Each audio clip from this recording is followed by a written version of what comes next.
Test দিলে ওখান থেকে করে সেই রিপোর্ট আবার সামনে আসতে চাই। ওটা আসতে চাইলে তো আজকে রিপোর্টটা দেখাবো স্যারের কাছে রেস হতে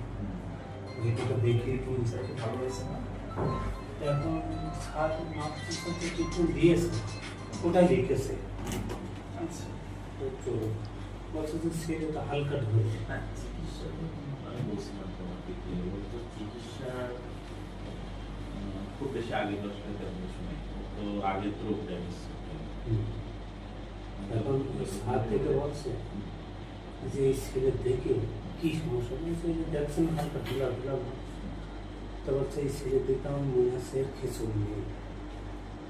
সেটা নাই এই রোগ যেটা বলছে এর আগে এটা নেই সেটাই আমি এই যে তোমাকে বললাম দর্শকের রিপোর্ট আমার একটু ভালো লাগছে না তা আপনি যদি পারেন একটু কষ্ট করে তোমার থেকে পরে ভিডিও